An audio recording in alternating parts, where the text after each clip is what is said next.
Obrigada pela presença de vocês. Foi o seminário para falar sobre a pensada, especialmente para a turma de fotografia e aberta para quem mais tiver interesse. Aqui temos 3 fotógrafos, né, muito bons de Sergipe, né, representando outros tantos que temos. Janaína Vasconcelos, Thiago Oliveira e Marcelo Mora, né, profissionais show de bola assim, na questão de experimentação, de uso da luz, e eles vão falar cada um, né, de sua história. Boa noite, meu nome é Janaína, trabalho com fotografia há mais ou menos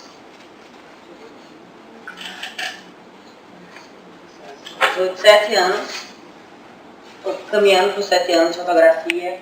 Trabalhei um tempinho como freelance, né, fotografei de tudo, de batizado a sair de casal, festas, shows, todas as situações. Tipo, a minha vizinha tá querendo umas fotos para postar no Facebook, eu fazia esse tipo de coisa. Depois de um tempo me afastei um pouco da profissão, né, como fotógrafa, e hoje em dia eu me dedico mais à pesquisa e estou trabalhando aqui na UFS também como professora substituta.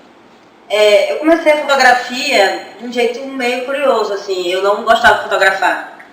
Eu tinha vergonha, na verdade, de fotografar. Eu ganhei uma câmera, meus pais, assim, um presente maravilhoso. Entrei no curso de audiovisual e, você vai aprender a fazer cinema, vai ganhar uma câmera. Foi um privilégio maravilhoso, assim, mas pra mim foi um pesadelo. Não queria ter uma câmera porque eu seria cobrada a tirar fotos. Depois estava na universidade, teria que aprender mesmo, de fato. E mostrar essas fotos para as pessoas, né? Eu passei mais ou menos 1 ano sem mostrar nada. Tirava foto assim, escondida, e botava numa pasta dentro de outra pasta, para ninguém saber que tinha essas fotos. Quando eu saía, a câmera rodava na mão de todo mundo tirava foto, e eu tirava foto escondida e não mostrava para ninguém. Basicamente foi isso. Aí eu peguei uma disciplina aqui na UF de fotografia digital com Renata Voz. Ela também chegou a ser professora do curso de design. E aí ela me mostrou algumas possibilidades diferentes do que eu conhecia de fotografia.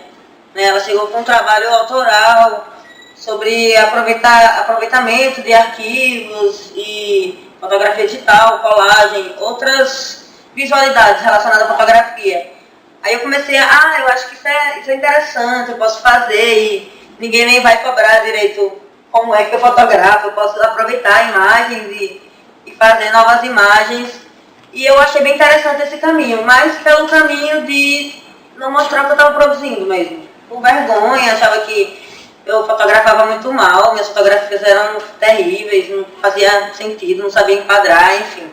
Passei muito tempo nessa, até que ela chegou para mim e falou, não, vamos participar de um grupo de estudos aqui na UFES e você vai aprender a fazer fotografia autoral, vamos criar um projeto e aproveitar para usar o laboratório que está ocioso.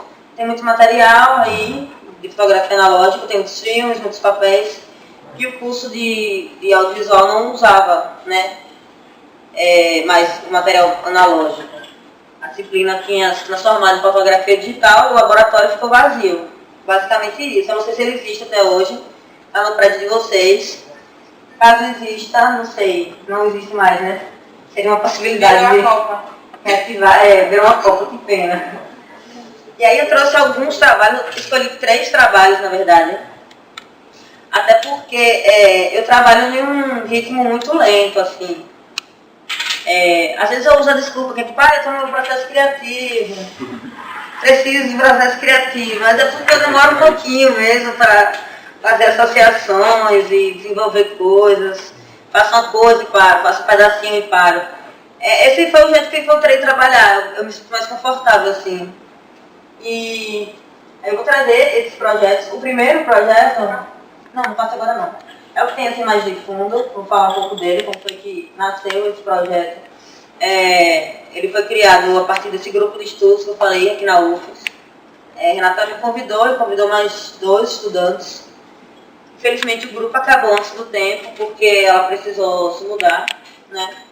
Mas a gente continuou falando e desenvolvendo o projeto, e depois disso a gente nunca parou de falar e trocar informações sobre os trabalhos que eu estava desenvolvendo e pedir ajuda, enfim. Quando esse projeto surgiu, ela falou, vocês vão fazer um projeto fotográfico. Eu fiz, massa, vou fotografar com a câmera analógica, né? Que legal, estava muito ansiosa para chegar e saber revelar e aprender aquele processo todo que é completamente distante assim da minha geração. A gente já pega a câmera digital e é isso. O processo analógico fica meio que esquecido, né? E aí, na pesquisa, a gente demorou muito tempo para fotografar e eu ficava muito ansiosa. Tipo, eu não acredito como é que eu vou fazer um projeto fotográfico se eu nem pego na câmera fotográfica. E aí ela passava texto. Eu não acredito, eu quero fazer fotografia. Tipo, eu não vou ser crítica de fotografia para estar olhando todo texto. Teoria. Texto, referências. Até que eu cheguei para ela e falei, quando é que a gente vai fotografar mesmo? Eu quero entrar no laboratório. Eu disse, vocês já estão fotografando, já estão gestando o processo criativo de vocês. Vocês já estão pensando sobre o tema. E a gente vai aprender a fotografia por essa perspectiva. E essa virada, assim, quanto fotógrafa, foi o que me motivou mesmo. Hoje em dia eu penso em fotografia em todo um processo de construir uma visualidade, um resultado final, uma pesquisa. E a parte de fotografar é basicamente o mínimo, assim, é uma parcela muito pequena. Esses 3 projetos que eu trouxe são exatamente feitos a partir dessa metodologia da pesquisa, processo de criação, do desenvolvimento, dos testes, para depois vir a ser um projeto fotográfico em si, visual, né? Pode passar. Assim, né?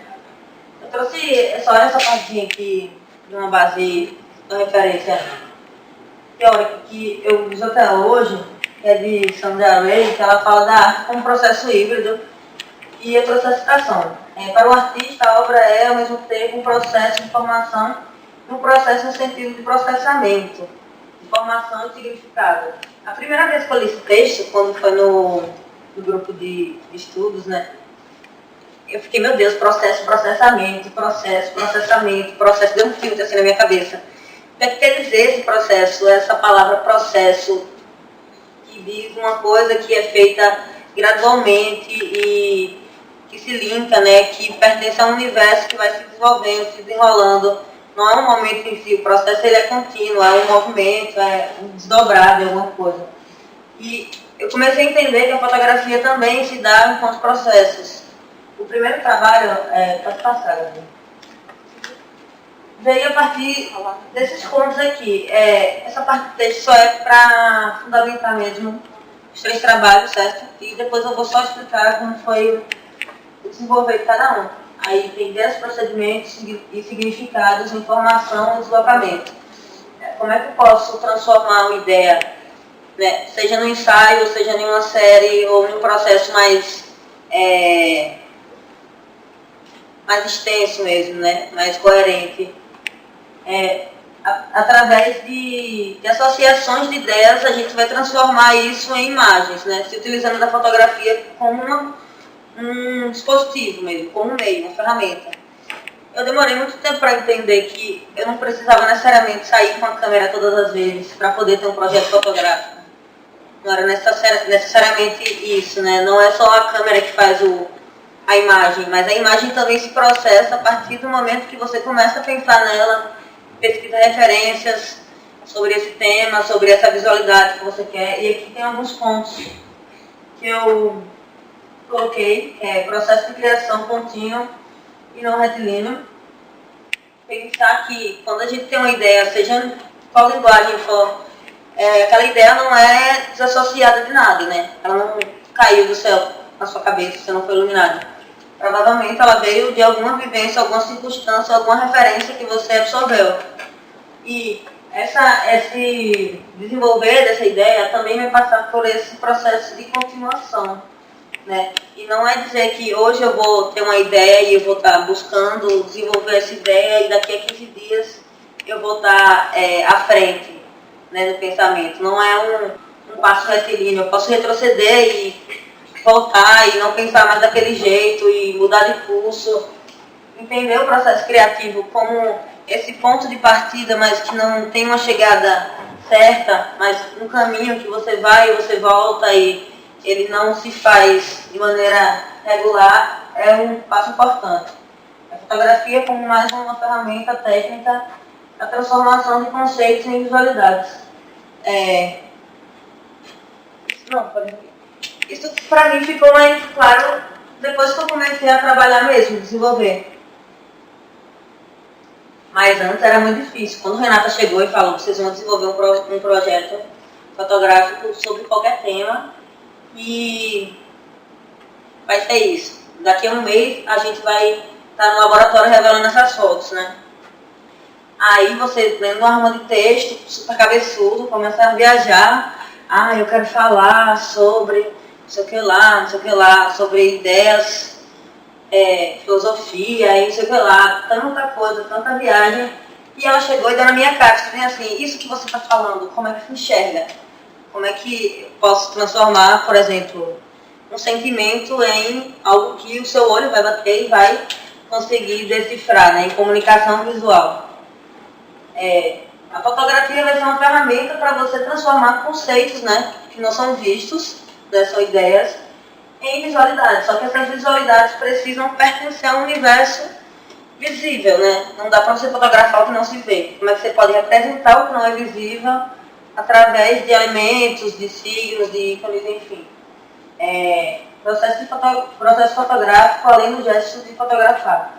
Esse terceiro ponto, para mim, é o mais importante, assim, no aprendizado de ter calma mesmo, relacionado à fotografia. Porque quando eu comecei a querer pesquisar e querer produzir, eu imaginava que todos os lugares que eu ia, eu tinha que levar minha câmera, sabe? Eu tinha que fazer vários cliques, eu tinha que ter muitas imagens. E a partir daí olhar para as imagens e atribuir significados a elas. O processo é completamente mais difícil, né? Você vai tirar para todo lado, depois você vai tentar juntar e fazer que aquilo se encaixe em alguma lógica. Não quer dizer que isso não funcione, funciona, mas a partir dessa perspectiva mesmo que eu aprendi, que eu desenvolvo, essa parte de fotografar seria um pedaço mínimo durante o processo. Eu trouxe algumas imagens da exposição Performance da Dor que eu construí conjuntamente com Camila Pedrosa e durante... Oi? Pode passar. Durante um ano... Não pode passar não, ainda tem mais um. Durante um ano a gente fotografou só, sei lá, um mês. Basicamente isso, pouco tempo. O resto do tempo a gente estava pesquisando, ou fazendo esboço, ou tentando construir como seria a foto mesmo sem a câmera. Enfim, 4 a pesquisa abordando teoria e prática. Essa parte abordando teoria e prática não quer dizer que você só vai fazer, você vai desenvolver um projeto fotográfico, Jana, e só vai ler texto, só vai escrever. Não é isso. Eu vou também para a parte da fotografia prática, né, do gesto em si, fotografar e registrar imagens. Só que não necessariamente com a câmera fotográfica. Já teve momentos que eu trabalhei só com colagem de fotos que já existiam, com scanner, com pintura, né, com desenho. Eu não sei desenhar nada, mas Camila desenhava. Aí eu falava, assim mesmo, amiga, tá legal. Mas essa prática também vai se fazendo em processo, né? Não necessariamente eu tirei aquela foto, uma foto e essa foto é a foto final do processo. Renata até mostrou isso, pode passar. Pode passar isso também, depois eu volto para ele. Esse projeto aqui, pode passar. Que foi o que eu desenvolvi no laboratório. Foi essa imagem que eu trouxe. Eu vou contar a história dela na imagem em si, depois eu volto para contar a história do projeto. Eu fiz essa imagem, basicamente, essa não, na verdade, uma similar a essa, basicamente para essa ideia, bem parecida.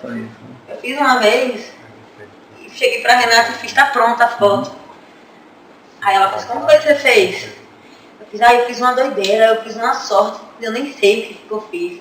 Ela fez, então você não domina a técnica, você precisa apagar essa imagem e faça ela de novo.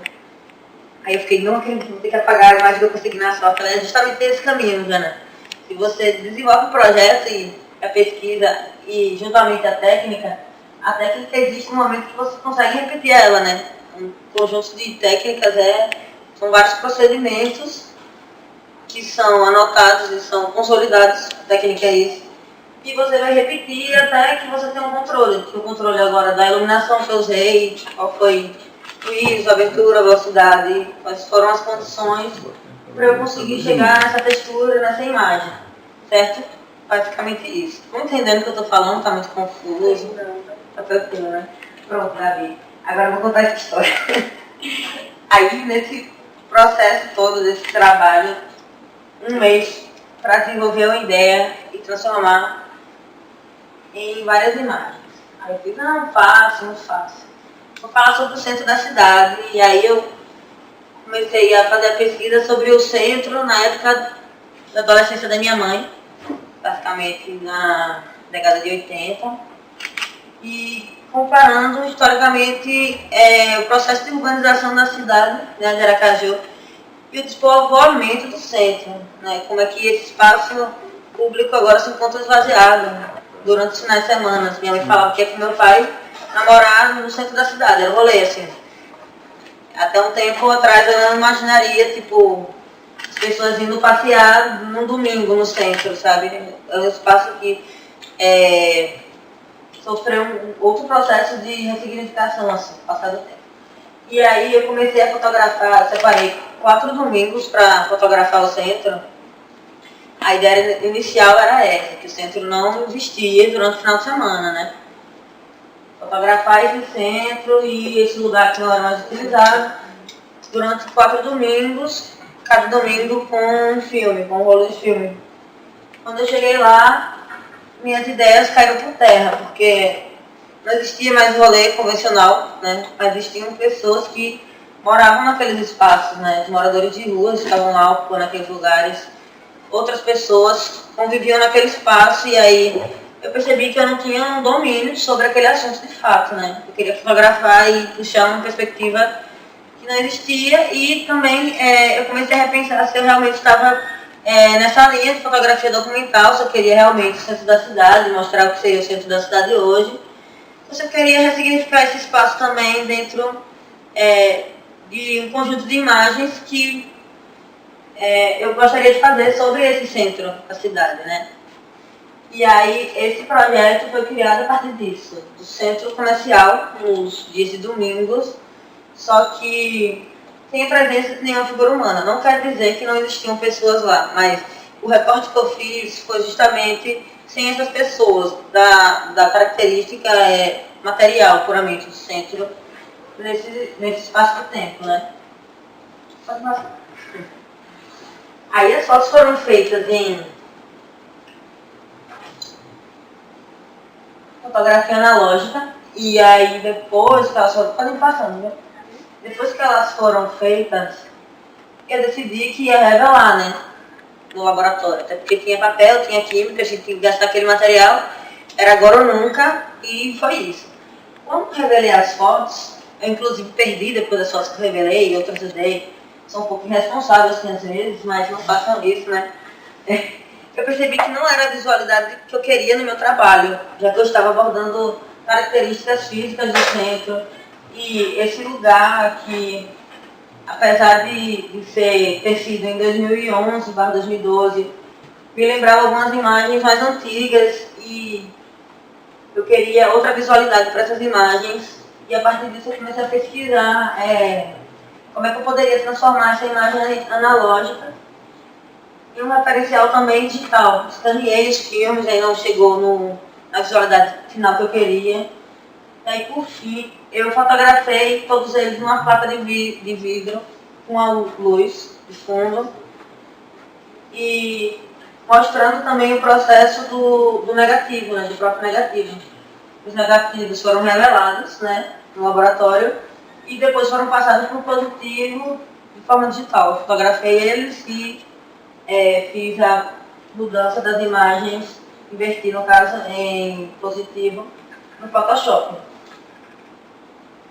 Essa pesquisa não se encerrou bem nessas imagens.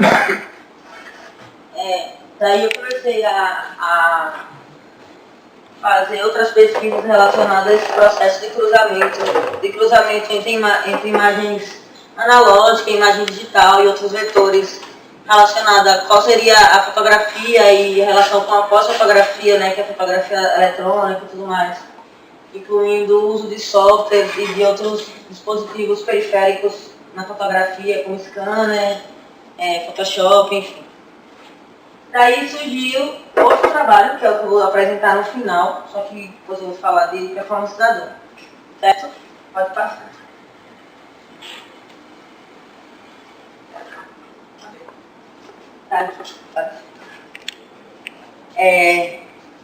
Quando eu falo, eu botei nessa ordem justamente para tentar mostrar como uma pesquisa no começo, né? Comecei a fotografar basicamente nesse projeto que eu mostrei para vocês. Depois desse projeto vieram vários, só que eu acho que muito expressivo foi essa exposição, que carregava algumas características do primeiro projeto, só que não tão visuais, não tinha uma carga visual tão parecida, mas na relação da pesquisa e de mostrar o desenvolver mesmo do processo fotográfico em várias etapas e cruzar a imagem fotográfica também com outros elementos. Enfim, esses projetos eles têm algumas singularidades, são completamente diferentes. E eu acho que eu consegui visualizar melhor o processo criativo que eu tinha desenvolvido no primeiro projeto, nesse projeto. Aconteceu da seguinte forma. Eu tinha um amigo, Hugo, que é esse aqui, que está nessa imagem, né? Ele chegou para mim, para Camila, falou que ia ser fotografado como Frida Kahlo. Basicamente isso, jogou essa ideia.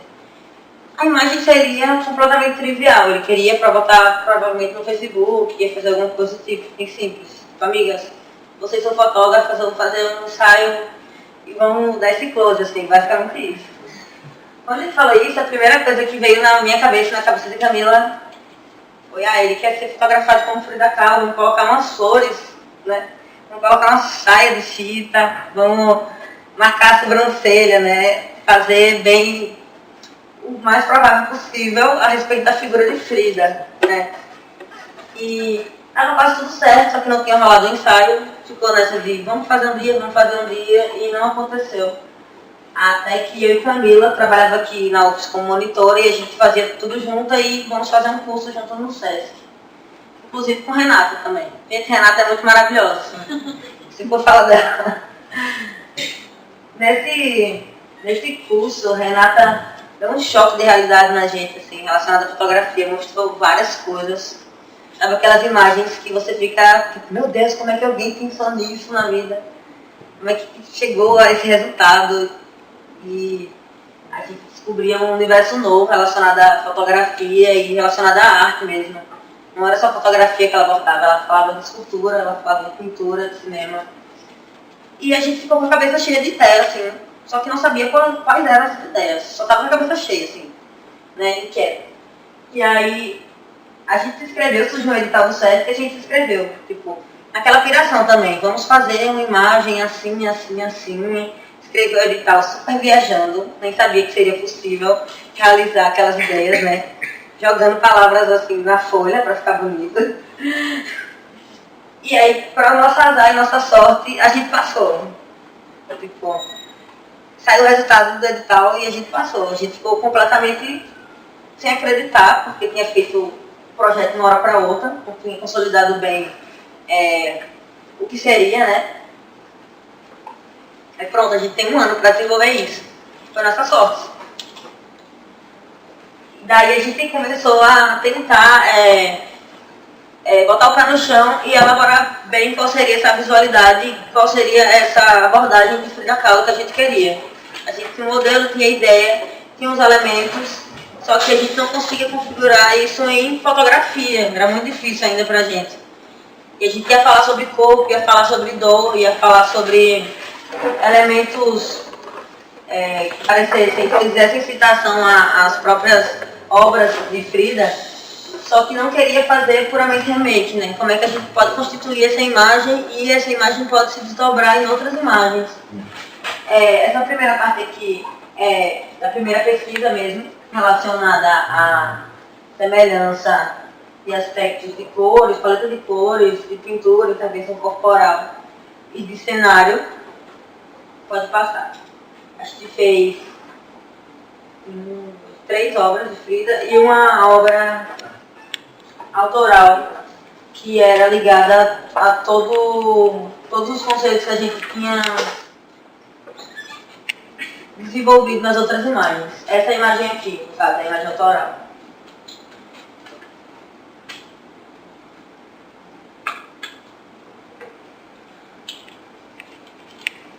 A gente sabia que iria se utilizar de homens, corpos masculinos, e falar sobre dor e sobre a questão da dor na vida de Frida Kahlo, inclusive da relação dela do corpo traumatizado com o desenvolvimento artístico dela. Só que a gente não sabia como é que a gente ia desenvolver esse corpo visual relacionado à obra dela. E isso demorou um tempo, muito tempo, inclusive, para a gente chegar na visualidade final da exposição. Quando a gente escolheu Hugo, só ia ser Hugo, né?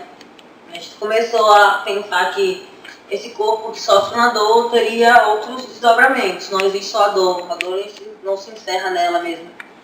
E essa dor poderia passar por outros estágios e ser representada também de outras maneiras. Tanto por outras paletas de cores, outros cenários, outros corpos e outros materiais. Pode passar, Gabi.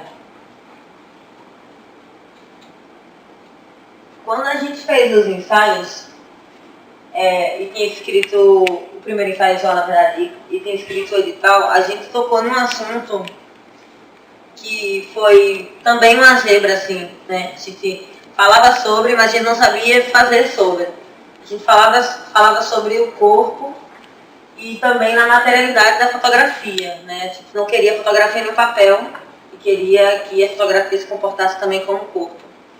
Queria desdobrar essa intervenção, essa própria pintura do corpo para o próprio corpo da fotografia, né? Ter a imagem do corpo em 2 dimensões, tanto dentro da fotografia, na imagem, que seria fixada, como de fora, para quem vê a obra como um todo.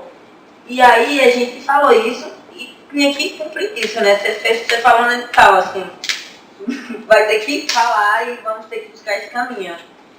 Quando a gente pensou nesse corpo, a gente pensou em usar outros tipos de suporte para fotografia. Foi daí que eu comecei a aprender outros tipos de revelação e de impressões artesanais. E a gente começou pela madeira, de um tutorial na internet, assim, dá para fazer fotografia na madeira. Acho que isso pode casar bem com a ideia de corpo que a gente quer e com a materialidade da imagem. E fazendo a pesquisa, vamos desenvolver essa técnica. E parecia super fácil, sabe quando você bota play lá no tutorial, todo mundo faz rapidinho com aquele vídeo editado, tipo, 3 passos para imprimir sua fotografia na madeira. Quando a gente fez o laboratório testes para fazer isso de fato acontecer, com a ajuda de outras pessoas, inclusive, a gente viu que não era tão simples, era muito difícil, o processo era fácil, mas a realização desse processo era complicado, porque a imagem não ficava sempre do mesmo jeito que a gente queria. Né, a gente ainda tinha que desenvolver a técnica relacionada a esse processo. Uma vez dava certo, outra vez dava errado, outra vez dava certo, outra vez mais ou menos, metade dava certo, metade dava errado. E a gente ficou meio desesperado, assim, não, vamos insistir nessa técnica. A gente está desenvolvendo o processo teórico e conceitual relacionado a isso. Acho que a técnica é um ponto que pode barrar a gente, mas é um ponto a ser vencido, né? A gente não poderia parar toda a ideia que a gente tinha só por uma questão técnica que a gente sabia que seria possível. E a gente ficou um tempão tentando desenvolver e rolou. Quando a gente viu que conseguia fazer na madeira e pronto, a gente se achou e queria fazer no vidro, na porcelana, no tecido. vários materiais que não foram possíveis. A gente traçou um caminho, quando a gente conseguiu fazer na madeira, né, que seria madeira, vidro, tecido mais grosso, tecido mais fino, pensando que usaria a mesma técnica, só que cada material exigiu que fosse técnicas diferenciadas, porque eles não funcionaram muito bem. Pode passar, viu, Gabi? Essa parte aqui da pintura corporal, feita por Camila. Ela fazia pintura corporal, fotografava e fazia tudo. Eu só não fazia pintura porque eu sou muito ruim de pintura. Enfim, pode passar. Mas no final, assim, do projeto, a gente não sabe de quem é cada fotografia. A gente fotografou várias partes e fragmentou as fotografias e o projeto é meu e dela realmente.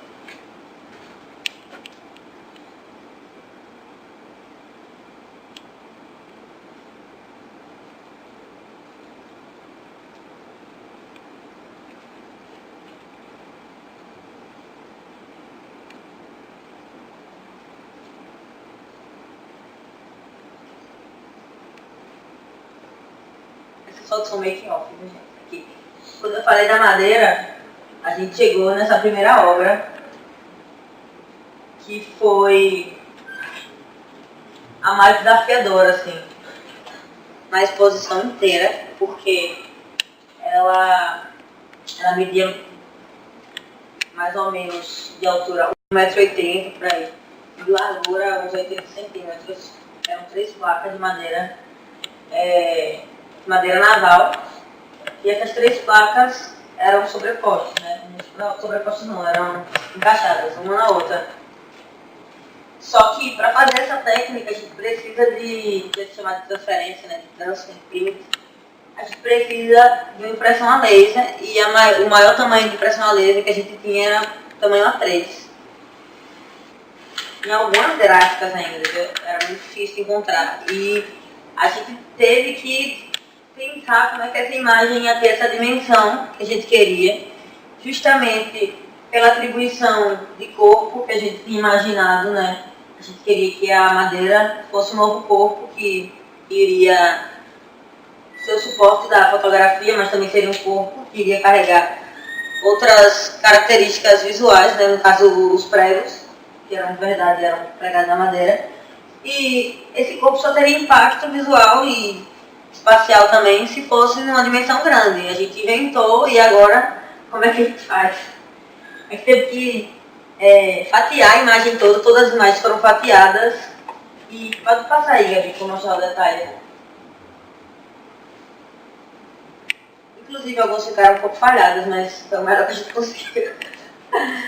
Elas foram fatiadas e coladas, né? A gente fez o processo. Esse processo você coloca o químico na madeira e coloca na folha com a fotografia. E depois você raspa a folha e só fica a camada de laser. Dependendo da temperatura, da umidade do ar, da força que você colocou, se naquele dia você está de bom humor, se você acordou bem, se você tomou café legal, se você fez fitness ou não. Tudo pode influir, e acontecia várias variações, várias, na hora de retirar esse papel. E a gente foi tentando desenvolver melhor a técnica e lidando com as adversidades mesmo das questões que a gente tinha, porque teve um dia, por exemplo, que choveu muito, as madeiras ficaram úmidas, e aí a camada de laser virou como se fosse uma cola, não saiu muito bem. No final das contas a gente conseguiu. Era a primeira obra ainda, a gente tinha mais algumas, e mais outra obra que seria na madeira, em uma madeira diferente.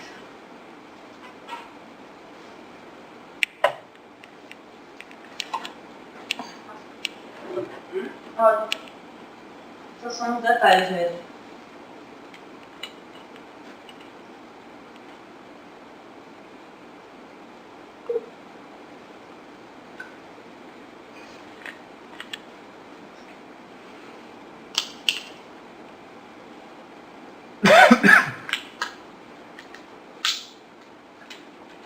Depois a gente veio para essa madeira, que era também... queria outro tipo de técnica com o mesmo procedimento, E aconteceu. Quando a gente fez a primeira obra toda fatiada, a gente pensou também nessa mutilação do corpo, desse corpo que estava fatiando a todo momento.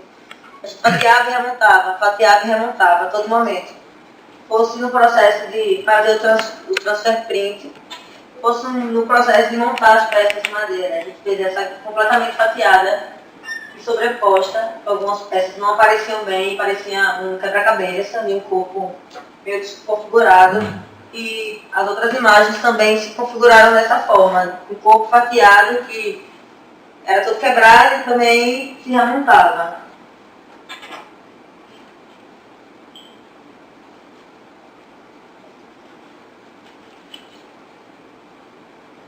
Aí a gente veio para outro material, que foi o vidro. Nesse caso aí é o espelho. Também fatiado, e a imagem foi colocada nesse suporte através de adesivo transparente, porque o transfer funcionava, mas não gerava a visualidade que a gente queria, que é de quando a pessoa estivesse de frente para a obra, ela pudesse ver a imagem fotográfica e pudesse também se ver nesse corpo. O corpo refletia a pessoa que estava olhando na hora. E pelo vidro ser estilhaçado também, o reflexo era completamente fragmentado. E a gente conseguiu a visualidade com o adesivo transparente, colocou, né, o adesivo sobre o espelho e depois quebrou a obra. Como tinha um aparador de madeira atrás, o vidro não caía. Eu não consegui martelar essa obra, isso foi Camila. Não tive coragem na hora de quebrar, né? Mas depois aconteceu. Pode passar, né? Alguns detalhes.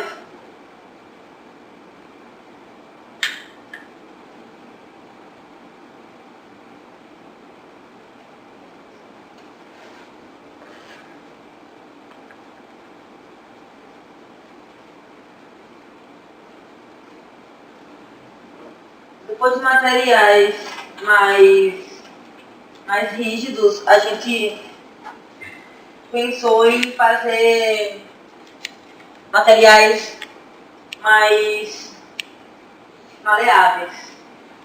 No caso, a gente pensou o tecido grosso, o tecido ainda rígido, mas ainda tem característica de tecido, e um tecido fino, fazer essa transição, né? O tecido grosso para o tecido fino. Essa obra aqui foi nomeada de Sagrado Coração. A gente pegou uma referência religiosa, né, daquelas imagens do Sagrado Coração de Jesus que tem rosários, não sei bem como é o nome. Sou muito ruim com nomes religiosos. Mas a referência visual tem dessa imagem do Sagrado Coração de Jesus, né, e essas linhas que são barbantes, com pregos nas extremidades, também faziam essa citação do religioso. E esse coração no meio é a citação do quadro Duas Fridas, que eu mostrei na imagem do antes e depois, basicamente, da referência e da imagem base. Era feita, pode passar, Gabriel. Era feita por tecido telado e por malha. Essa outra técnica a gente descobriu no meio do processo, durante uma campanha eleitoral, basicamente isso. A gente viu que seria possível fazer imagem fotográfica sem parecer aquela de camisa que estica aí e racha, né? Não sei como é o nome daquela. Mas essa aí é outra técnica que a imagem adere melhor no tecido. E a gente usou 2 tipos de tecido para criar um movimento na imagem. Eles são sobrepostos, mas não são alinhados. Dependendo da perspectiva que você olha a obra, né, da posição que você encontra, ela sempre vai parecer desalinhada e ficar meio que em movimento, assim, dá uma vertigem. Essa obra é conjunta com outra, que também é no mesmo material, só que é imagem completa. Ela é só um recorte de um coração e de um peito. E essa é a imagem completa do quadro, que seria a estação de Duas Fridas, e é chamado de O Duplo.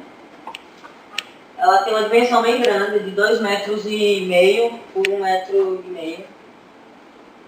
1 metro alguma coisa, isso não lembro. Mas é uma dimensão bem grande e a gente também usou os dois tipos de tecido, a malha e o tecido telado, para criar essa noção de movimento e de vertigem na imagem. E essa imagem também era fatiada, né, e remontada. Nesse caso do tecido, o suporte requeria outro tipo de montagem. Ele era costurado, né? Ele partia e depois foi costurado com lã. A mesma lã que fazia as veias da foto anterior.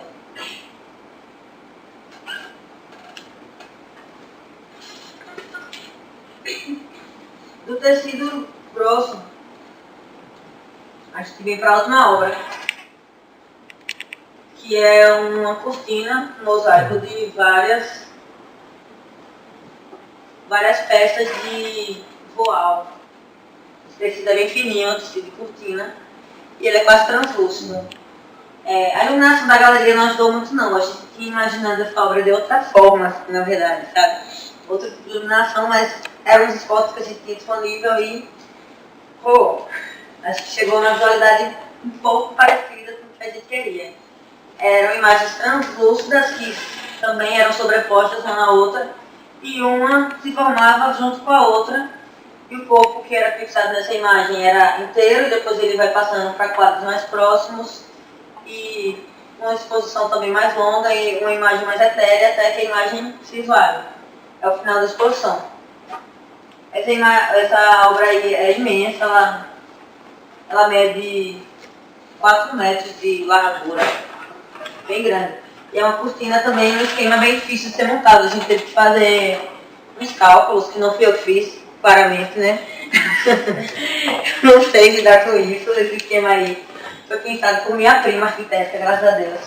Ela conseguiu chegar numa montação lógica, como é que cada imagem iria se colocar na frente da outra e complementar a imagem uma da outra.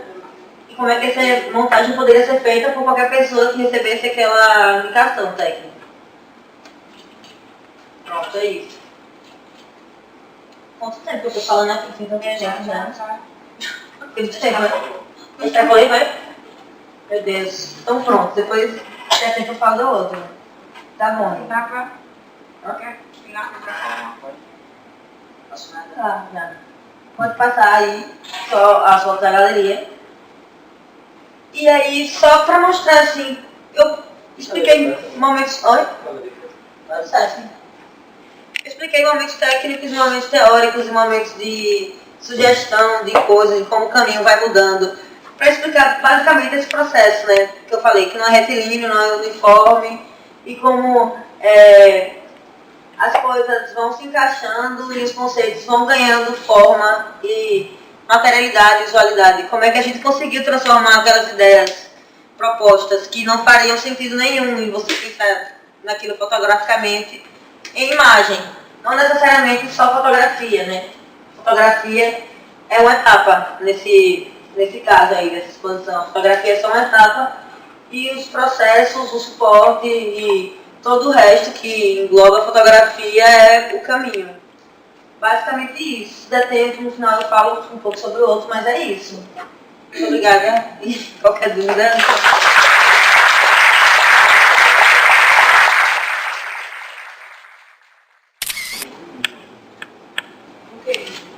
Deixa eu só primeiro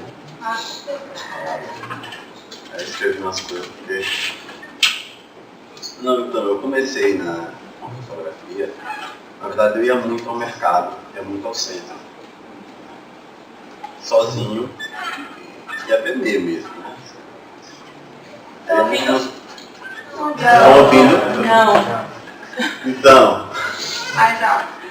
eu ia muito ao mercado, né? No centro aqui em Aracaju, naquela região de bares e tal. Ia para beber mesmo e eu ia sozinho, né? Normalmente. E tinha muitos pedintes, né? Vocês devem frequentar lá também. E nisso eu já queria expressar coisas, né? Expressar memória, expressar sentimento, emoção minhas. e estava em busca de algo que pudesse dar suporte a isso, né? Então eu tentei pintura, tentei escrita mesmo, né? E eu gostava muito de cinema, literatura e tal. Mas não me sentia capaz de me expressar dessas formas de arte, né? E fui entrando em contato com a fotografia mais pelo cinema mesmo, mas só como apreciador, não como estudante da área. E aí, nessas idas e vindas, eu pensei no mercado no centro, quando as pessoas me abordassem, né, para pedir qualquer coisa, eu pedia para trocar, assim, não, eu quero conversar com você, você permite que eu tire foto sua e eu lhe dou alguma coisa, ou dinheiro, ou comida, ou beber comigo mesmo na mesa. E aí foi começando. E aí eu coloquei uma vez uma foto no Facebook, na época eu tinha Facebook, de um rapaz que era lavador de carros no centro na época, e as pessoas gostaram muito. Especialmente, quer dizer, quem me disse que gostou muito, né? Especialmente por conta do texto que eu escrevi, porque eu gostava muito de, ao mesmo tempo de fotografar, escrever sobre a experiência. De algo assim, de forma que eu achava que era uma crônica, né, da experiência. E essa associação de texto e imagem, as pessoas, né, me davam uma resposta positiva sobre isso, da forma que eu me expressava. E aí, nessa época, isso tem mais ou menos uns 5 anos, eu acho, 5 ou 6 anos, eu conheci Magnólia. Eu trouxe 2 trabalhos, e aí eu mesclei nas imagens. Magnólia é uma pessoa que o pessoal atribui ser assim, a primeira pessoa a se travestir na cidade, né, conhecida, e que andava de dia mesmo, né, travestida. E aí eu, normalmente, como a Janela falou, no caso dela, eu demoro muito para fazer as coisas, né? Então eu fui, acho que mais de 1 ano, 2 anos na casa do Magnólia, interrompia o trabalho. E aí, nesse processo, eu fiz algumas fotos dela, né, e escrevi a experiência, como eu fiz nas primeiras vezes. E nessas idas e vindas dentro do centro, mesmo que Magnólia ela transita por ali, né, ela vende bermudas hoje, mas é uma pessoa que tem uma história muito forte. Saiu da cidade, foi expulsa pela família, depois voltou e uma série de coisas. E eu passando ali naquelas ruas do centro, tem prostíbulos, né? Tem bordéis, barzinhos, um lugar que o pessoal vai pagar pelo serviço de prostituição mesmo, né? E eu sempre tive muita curiosidade. Minha energia, eu acho que sempre foi muito compatível com essa coisa densa, assim.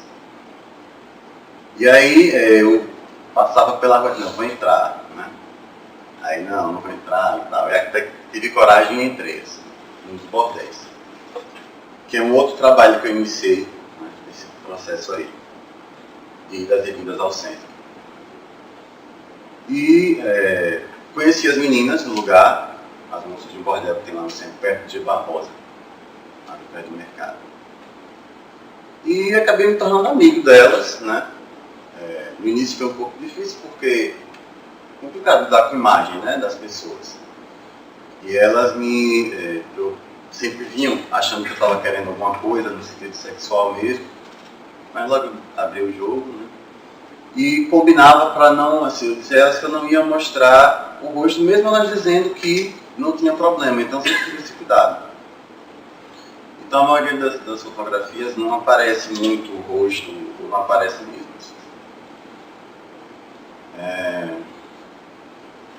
Bom, em relação assim, à experiência, né? Eu sempre me importei muito com as relações, assim, com as pessoas que eu fotografo. Tanto que eu não tenho muito, eu não tenho domínio quase nenhum de programas de edição mesmo. Só aquela questão da luz, da sombra, né? uma cor mais aqui, ou a maioria na verdade é preto e branco. Preto e branco porque eu acho que traz uma dramaticidade mesmo, né? Meio que o olhar é levado para a pessoa, né? Não tem muita distração com a cor e tal. E, bom,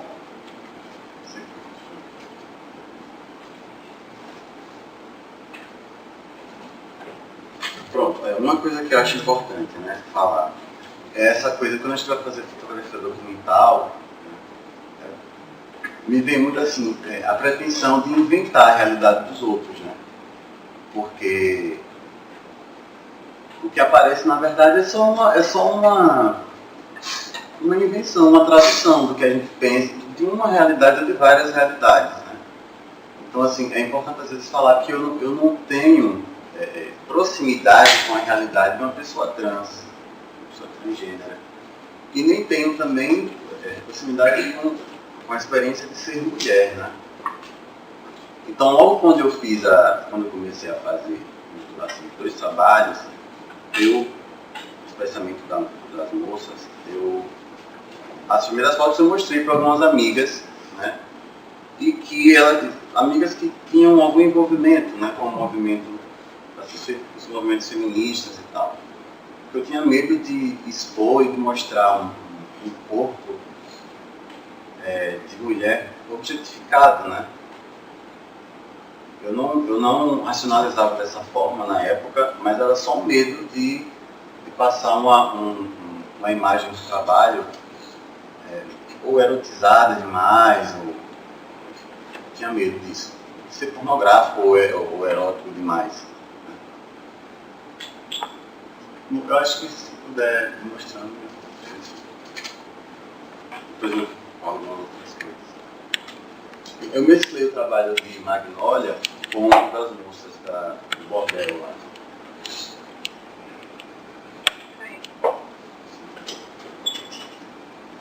Como é que tá mesmo, sabe?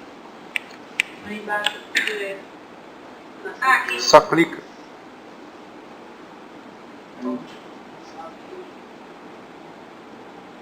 Só dá um clique na imagem que ele Clique na imagem. Obstáculo. Eu sei que é só uma coisa, mas pode fazer. Sei não, cara. Agora.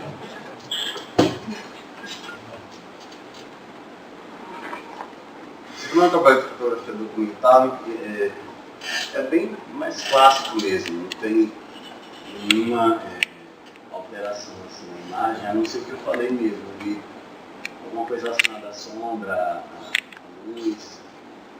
Aí a vila em que Magnólia mora, no centro da cidade. Pode passar. Aí foi um momento lá. Às vezes eu pedia para que ela posasse, outras eu ia aproveitando o que ia acontecendo, né? E aí nesse dia ela estava bem triste, assim, né?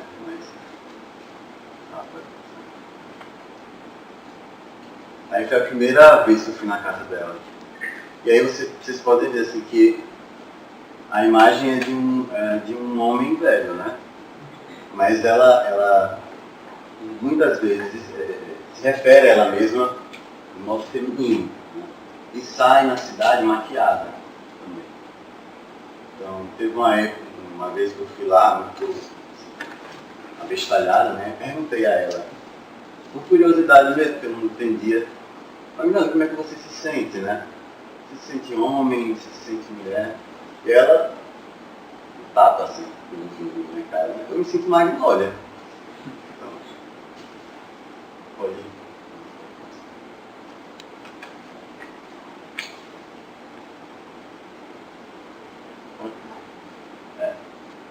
Isso aí engraçado porque assim, eu não pedi para que ela ficasse do lado de fora. Ela tem uma história de amor, né? Esse símbolo chamado Poderia, bem antiga. E ela vai todos os dias na casa dele, todos os dias. às 4 da tarde, levar comida para ele. E ela não entra, porque uma vez ela entrou e a família, um dos irmãos lá, deu uma surra nela. Então é exatamente isso aí. Ela fica do lado de fora, e aí eu fui conversar com ele dentro, e ela não entrou. E aí eu fiz a foto da forma que eles viram. Aí já é o bordel, é uma das meninas. Foi a primeira que já foi logo assim, não, vamos, eu quero você e tal. Pode passar. Aqui, rapidinho. Aqui as cores, né?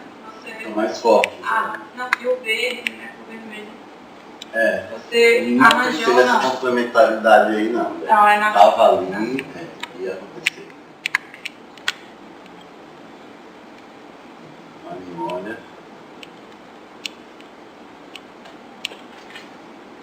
Foi uma das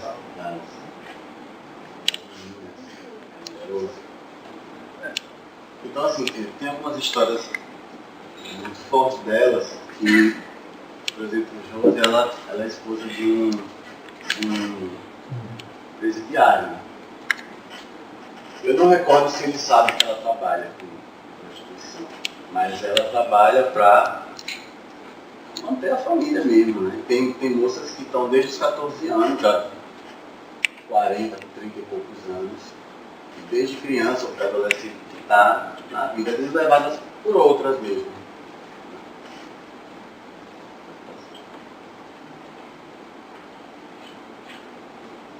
Tem mais experimentação mesmo.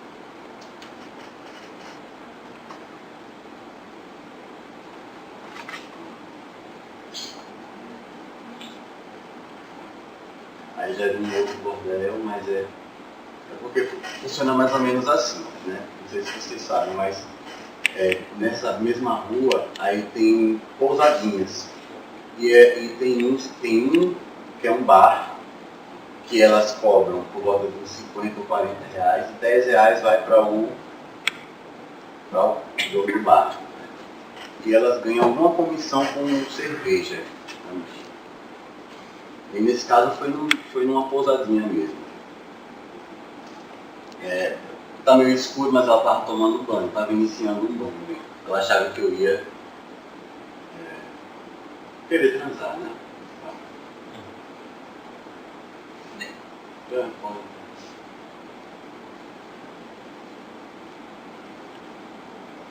É porque eu sempre me dei vontade de falar dela, né? Aí é Patrícia. Patrícia foi, segundo ela, foi Miss, algumas cidades foi Miss Procriar, a juventude, uma filha que mora em Santa Catarina. E ela é um pouco protetora de algumas outras, normalmente as mais novas.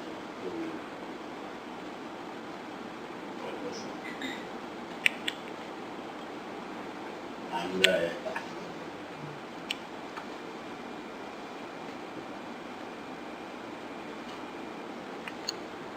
Dentro de muitos quartos.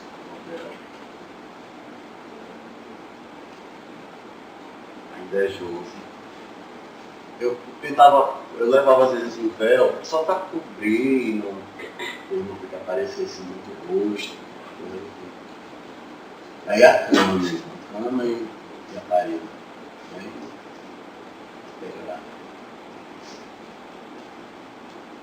Ainda é Magnólia.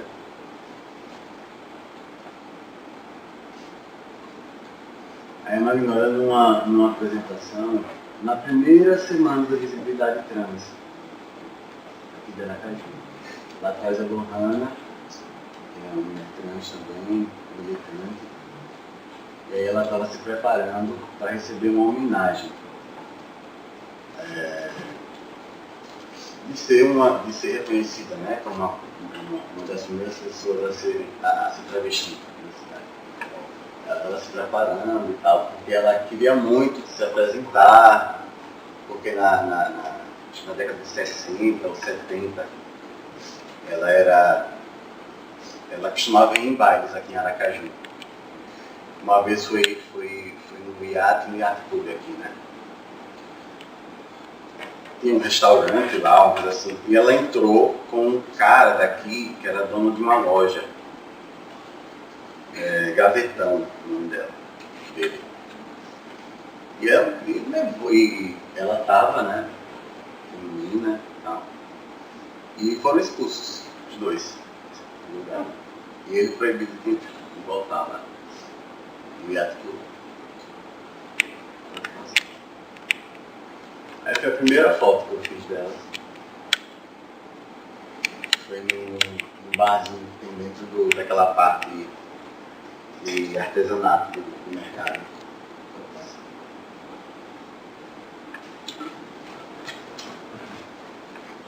Lá no hotel.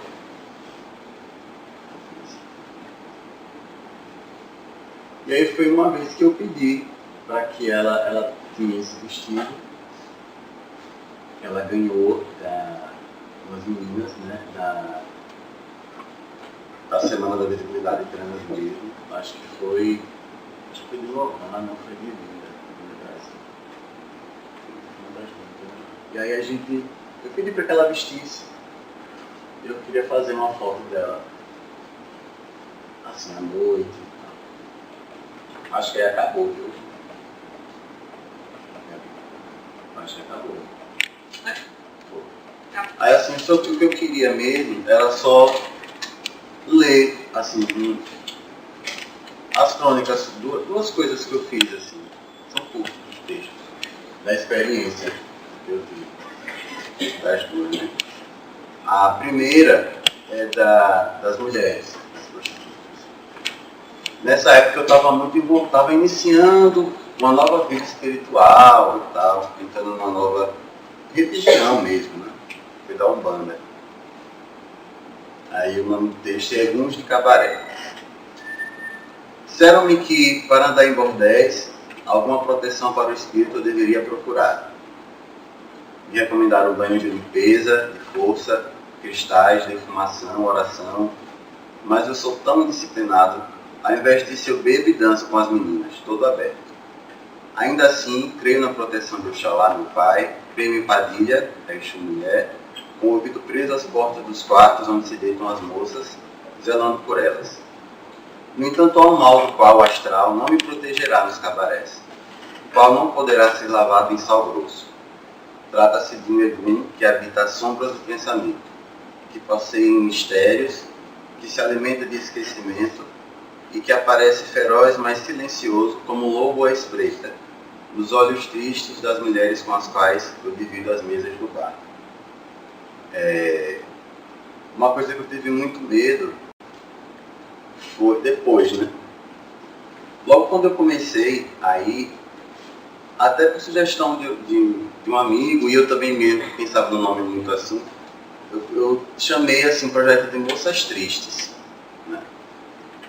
Aí depois eu fiquei pensando assim, que era uma pretensão minha, né? Já o que eu sei dela, tristeza é mais minha do que dela, ou não sei também, né? Elas são pessoas que podem falar. É uma vida triste, né? Mas essa tristeza é do que eu sei sobre prostituição, né? O que a gente aprende de prostituição. Claro que é arrasador. O que eu senti delas era que eram, pelo menos aquelas moças que eu conheci, que pareciam mulheres com sonhos comuns, sabe? E que foram, de certa forma, mortos, né? Ou já nasceram mortos. E, no caso de Magnólia,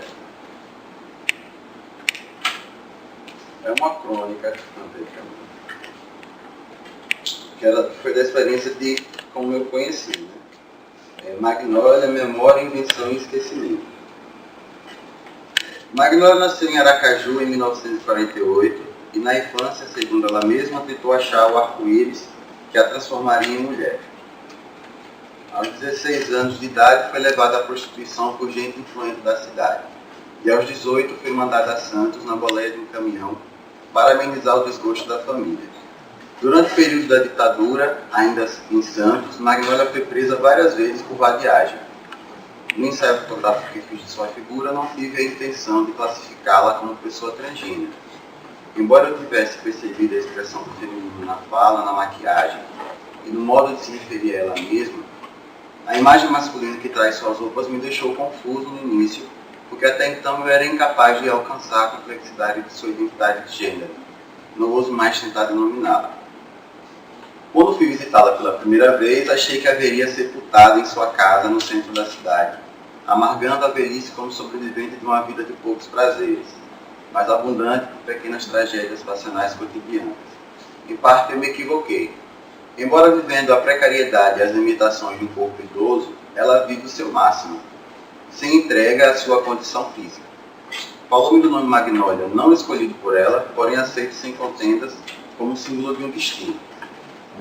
A cicatriz escondida pelo boné lhe recorda as paixões que, como a cicatriz na pele, permanecem na fala, no olhar e entre seus pensamentos. Suas imagens se sobrepõem e se revezam entre as de um frágil corpo envelhecido de homem e as de uma mulher interior que ainda pulsa inquieta e brava, como muitas personagens interpretadas pela Elizabeth Taylor, a sua atriz preferida. Revelou-me ainda em Aracaju, um Aracaju que já não existe, das boates e casas de shows que frequentava em sua mocidade, e de sua paixão de mais de 30 anos por um homem, filho de família tradicional e abastada da cidade, que ela ainda visita diariamente em sua solidão para o desgosto dos parentes dele. Ambos vivem sozinhos em casas separadas pelo preconceito, mas ainda querem um ao outro em suas camas de solteiros solitárias. Dias antes eu a havia encontrado por acaso enquanto me reconciliava com o tempo no bar de Dona Lúcia. Ela vendia apressada suas bermudas para um e para outro no lugar. Numa conversa rápida, me disse que ainda novinha brilhou aqui no Sudeste, mas atualmente vaga sem plumas, vendendo bermudas de nylon para complementar um benefício que recebe do governo.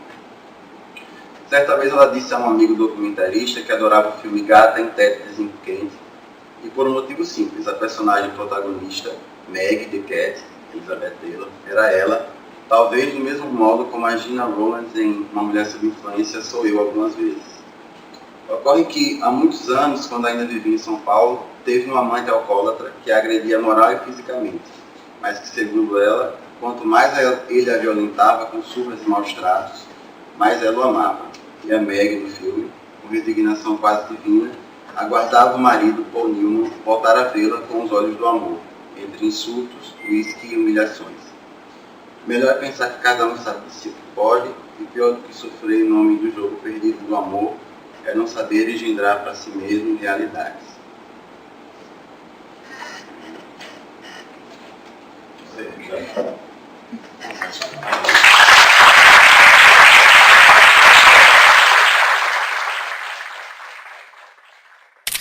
Primeiro vídeo, mas eu vou falar dentro dessa sessão.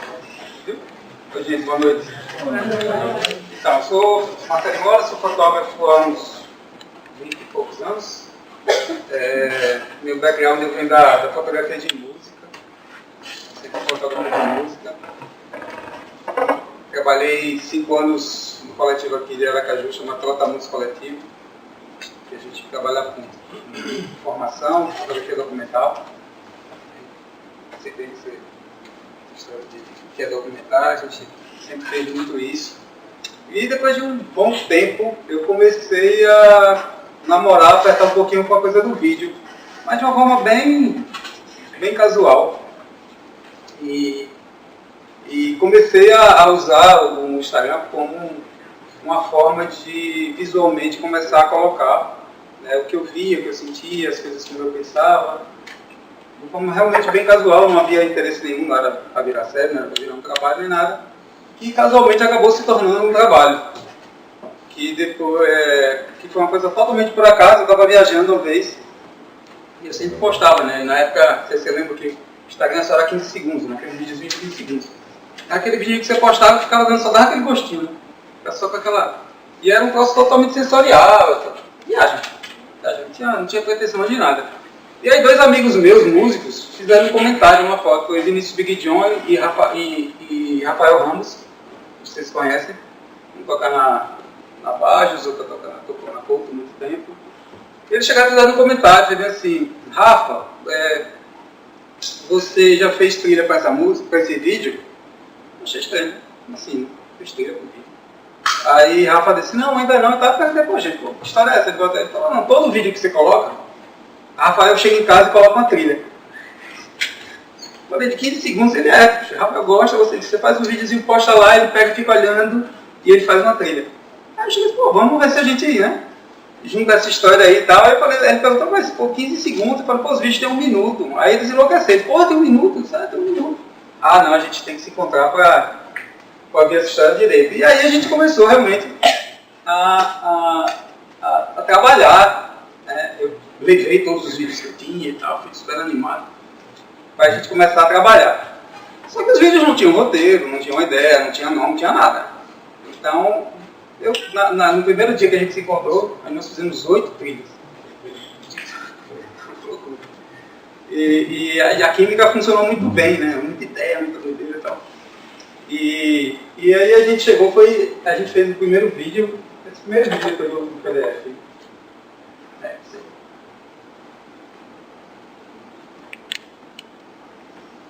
Tô na história danada, tá chegando.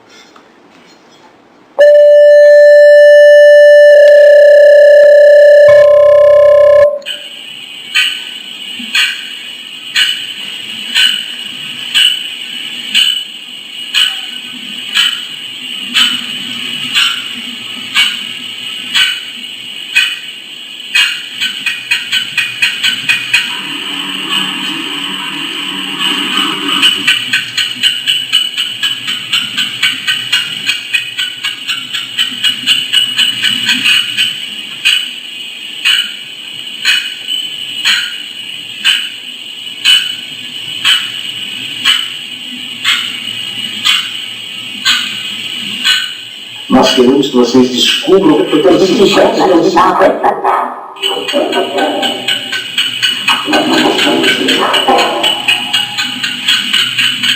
2017 passado, tomou isso.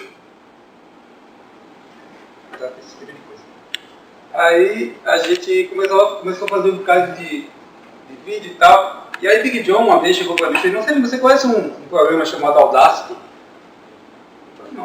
Não, é um software que trata áudio, né? Eles são muito bons nesse negócio de tratar, mexer com áudio e tal. Eu falei, não tenho a menor ideia. Ele falou, bacana, porque o Audacity, ele é um software para tratar áudio. E aí trata áudio, né? Você joga vídeo e ele, né, ele dá um... Né? Tá. Aí eu falei, pô, fiquei louco, né? Fiquei, pô, que massa, né? Porque isso é tudo feito com celular, né? Tem essa viagem da cara, é uma coisa muito simples. Aí eu disse, pô, eu quero ver essa história de perto. Né? E aí fui atrás de tutorial para saber como é que ia, tá? Fiquei assistindo uma porrada de tutorial, eu me lembro que uma vez chegando no tutorial de um argentino. Aí o cara tava falando e tal, quando chegou no final do vídeo do cara, aí ele chegou assim, pô, mas você pode usar foto também. Aí eu enlouqueci. Aí eu falei, foto? Ele pode usar foto também. Aí eu comecei a buscar para saber como é que funcionava aquela história, de jogar uma imagem, um software que trata áudio, e como é que ele fazia? Porque quando você joga a imagem, ele transforma a imagem em ondas. Ele lê como se fosse uma música. E todo efeito que você coloca, quando você exporta o arquivo final, ele dá um erro. Então ele distorce alguma coisa, ele apaga alguma coisa, ele faz alguma coisa. No começo ele apagava tudo, né? Eu só fazia textura, até que eu fui pegando a manha, fui fazendo a história e tal. E aí eu comecei a encontrar esse caminho aí de começar a fazer as intervenções em algumas imagens, algumas coisas, comecei a gostar disso e tal. Foi quando virou a história desse projeto chamado Erro-Tempo, que se trata bem isso, né? Num espaço de tempo, você dá um erro e gera uma imagem. Então, a princípio todinho do projeto foi esse. Comecei a trabalhar nisso, e aí, pode soltar o primeiro.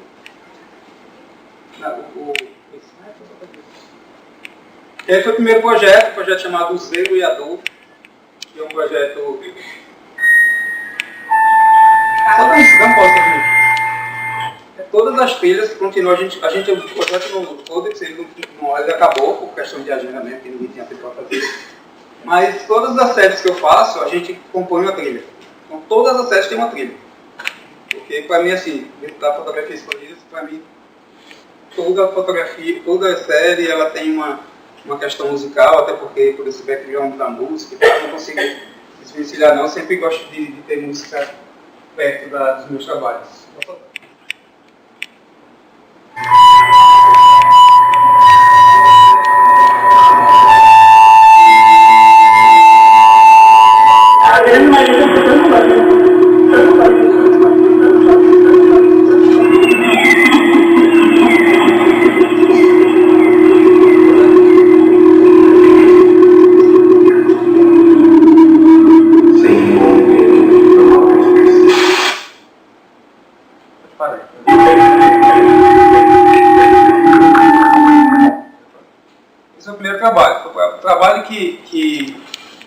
comecei a perceber a importância de ter essa possibilidade de ressignificação, como o Jana falou bem, essa coisa de ressignificar a imagem, ressignificar o conceito, você pegar o conceito e começar a transformar esse conceito em imagem, começar a fazer algumas coisas nesse sentido, e foi a base de tudo.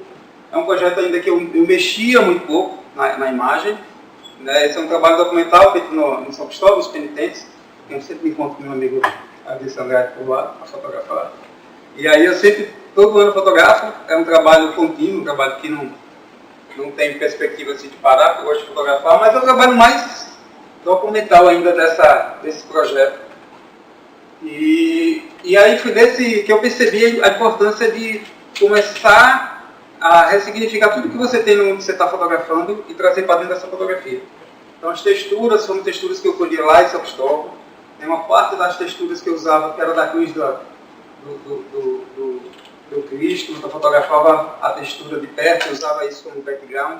Então eu comecei a pensar e começar a brincar um pouquinho com essa coisa de misturar essas informações e usar dentro da imagem para que você pudesse dar uma outra força, uma outra vida. Esse projeto, ele rodou, ele foi aprovado lá na época no Festival Tiradentes, né? Foto e Palco, Tiradentes foi o primeiro, e foi bacana, mais pelo princípio mesmo de dar um empurrão, né? De perceber que era um caminho bacana, né? Esse trabalho era um caminho bacana. Esse segundo projeto, que já foi um projeto na qual eu comecei realmente a dominar mais o software, e é um projeto que tem muita essa interferência desse software, que é um projeto chamado Cognitivo. E esse projeto aí já foi um projeto que já me trouxe uma outra carga, uma outra possibilidade, que é do quê? Do gatilho, né? O gatilho, da ideia. Por que fotografar? Né? Fotografar o quê? A partir de que princípio?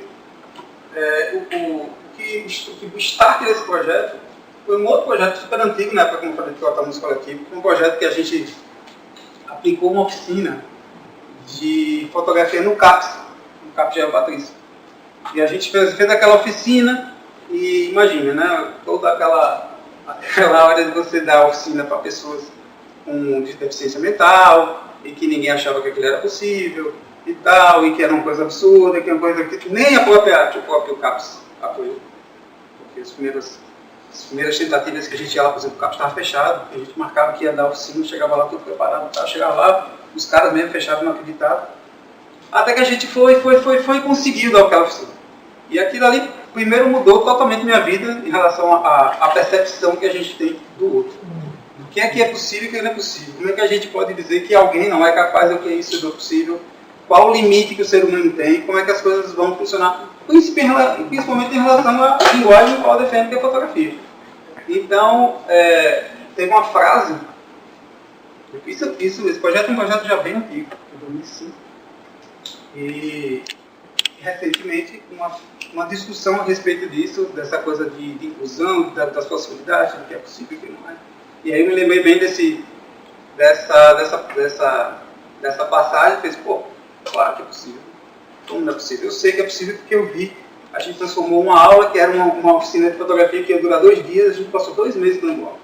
A gente não conseguia parar da aula. De tanto envolvimento que tinha, de tanta paixão que tinha deles, em relação ao projeto, em relação às coisas como estavam acontecendo, e acabaram rolando, imagina, rolou até uma exposição disso, com fotos do pessoal e tal. E aí eu lembrei de uma frase, uma dessas discussões, isso pode, não pode, né? A gente vive muito esse momento hoje, que é que percepção requer envolvimento. Que não dá pra gente ficar dizendo que o outro é isso, ou que aquele caminho é esse, se a gente realmente não se envolve ao ponto de estar tão perto, e a gente perceber o outro em essência, e daí a gente tomar um ponto de vista concreto a respeito da pessoa, de qualquer coisa que seja, de opinião.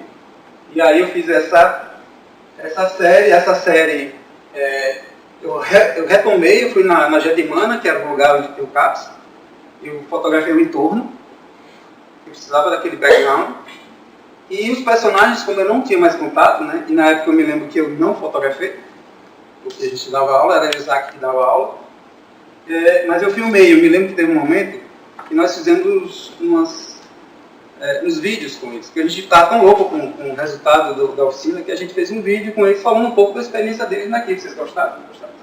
Um projeto, inclusive, é bem interessante, que chama-se Quem Faz a Foto? É uma pergunta. E o nome veio depois do projeto.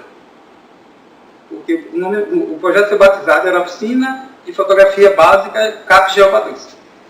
Mas no dia do tal dos vídeos, né, das entrevistas e tal, em que a gente perguntava, uma das usuárias que tinha feito o curso, a gente perguntou todo mundo: você gostou? A senhora gostou do curso? A senhora gostou de aprender? O que a senhora aprendeu? Ela falou: meu filho, gostei muito. E gostei muito porque eu descobri que quem faz a foto é a gente, não é a máquina. Aí disse que veio o gancho de cima: quem é que faz a foto então, né? E aí a gente, no final do curso, a exposição teve esse nome e tal, e a gente voltou.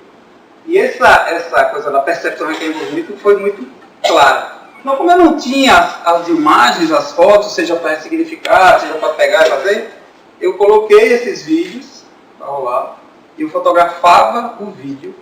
Então, fazia foto do vídeo e aí depois eu trabalhava no computador. E aí foi essa série.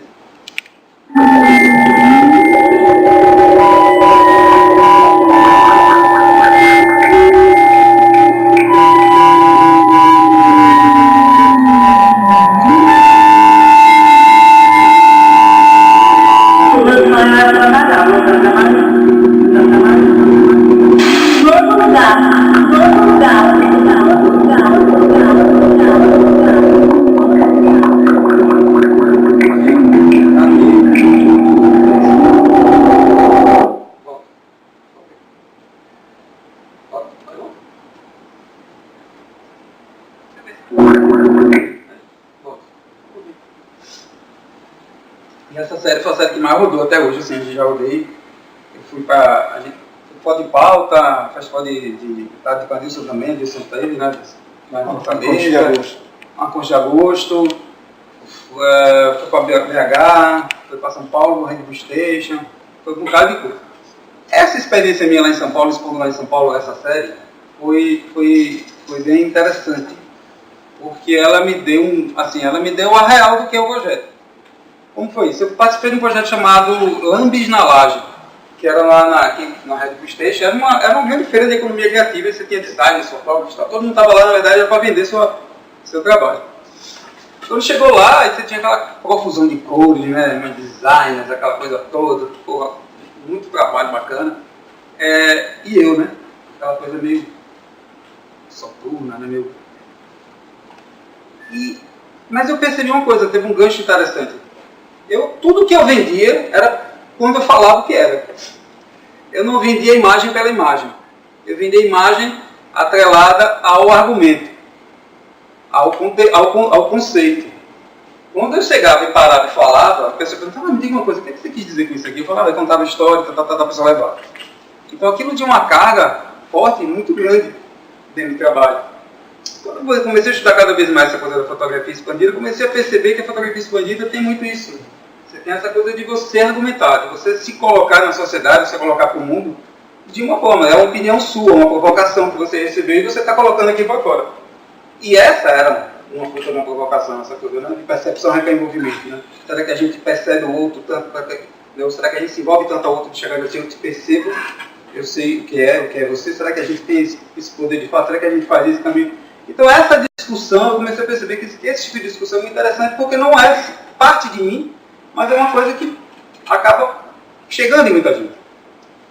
E aí eu falei, essa coisa de contextualizar mais, eu comecei a gostar disso. Eu falei, é um caminho que a fotografia toma, muito mais interessante do que simplesmente fazer uma foto bacana, bonita, botar, ter 1 milhão de curtidas, compartilhamento e não fala nada.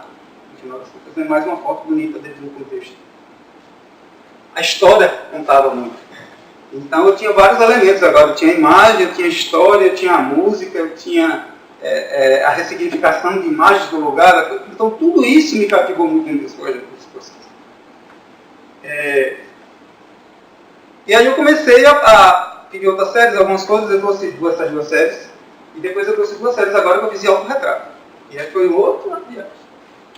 Que foi a hora que você é espelho, né? É a hora que você olha para você e você quer contar uma história pessoal. Eu comecei a perceber que era interessante também contar uma história pessoal. Não que a minha história pessoal seja interessante para alguém, mas por que não eu me colocar dentro dessa história?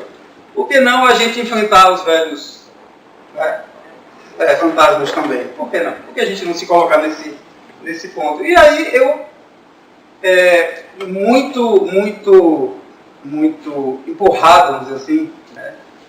Tem um fotógrafo que vocês conhecem, que para mim é o papa da fotografia expandida, que chama-se Eustáquio Neves, que é o cara de Minas.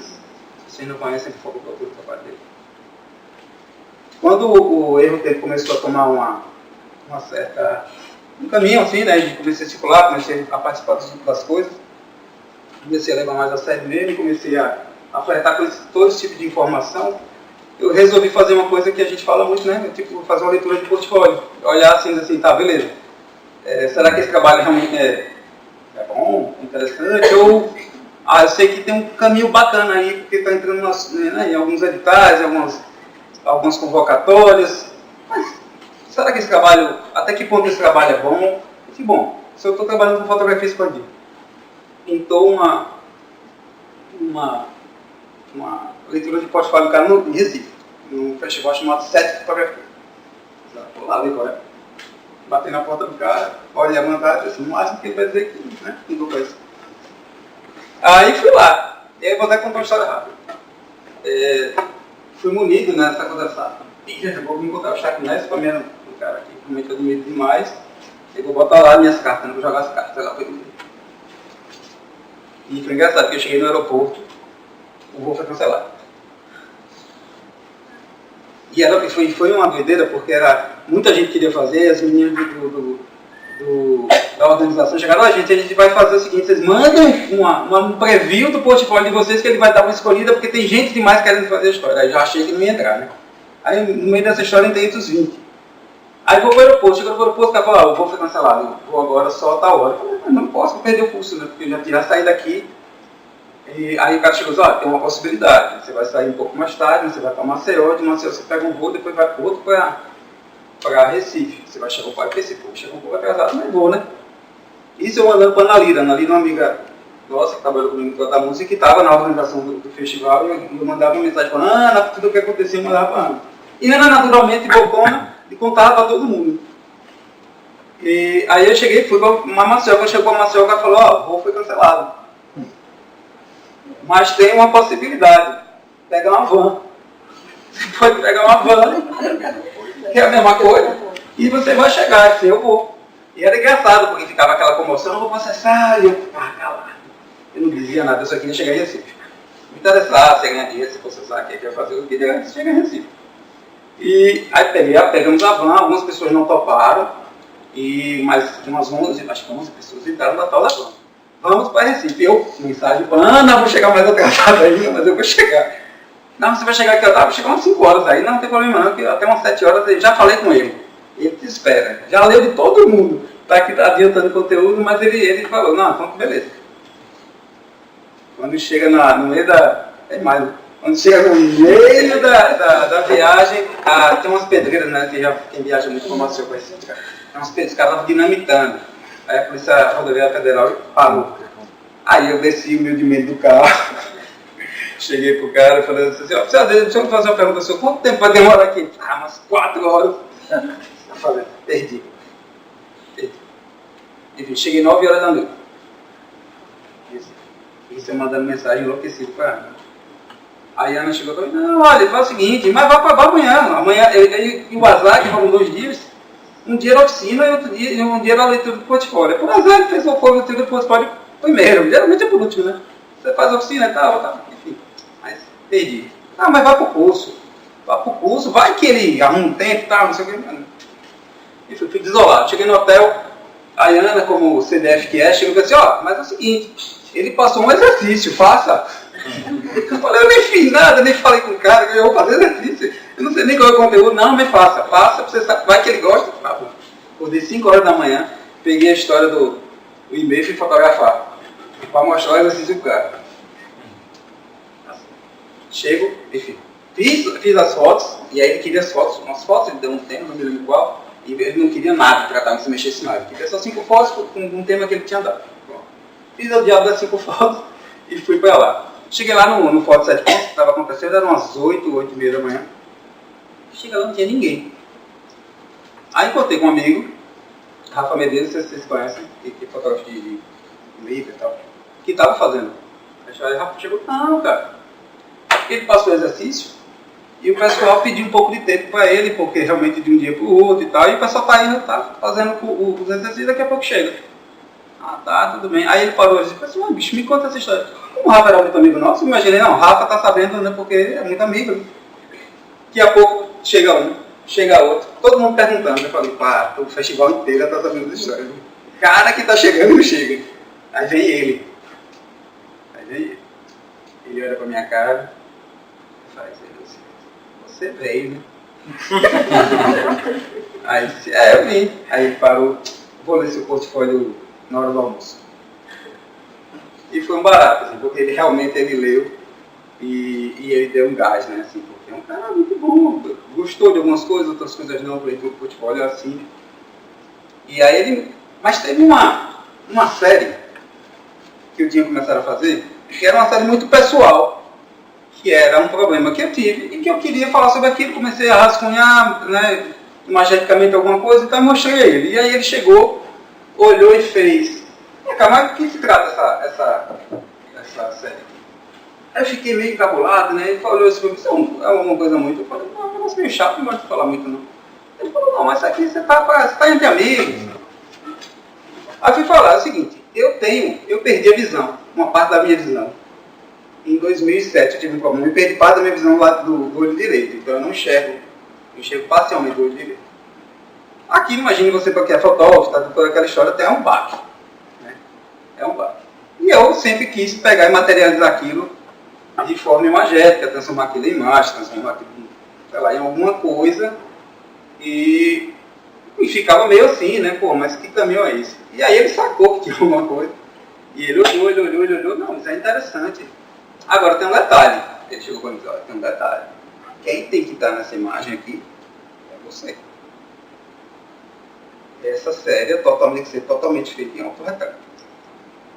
E aí eu fiquei, isso foi 2000 e passei, estamos em 2018, isso foi em 2000, acho que uns 4, 5 anos essa história. Passei com essa história de demorar a fazer as coisas, eu passei 5 anos para nem mexer no negócio. E aí eu estou fazendo um curso com uma fotógrafa chamada Jaqueline Ruffin, que é uma fotógrafa que trabalha com autorretrato, é fotografia expandida, mas totalmente autorretrato. E ela que meio que deu uma destravada em mim assim, nessa história, sabe? Me deu uns exercícios, com algumas coisas que a gente faz no curso, ela me deu um gancho, aí eu falei assim, pô, saber, vou meter a cara e vou fazer essa história.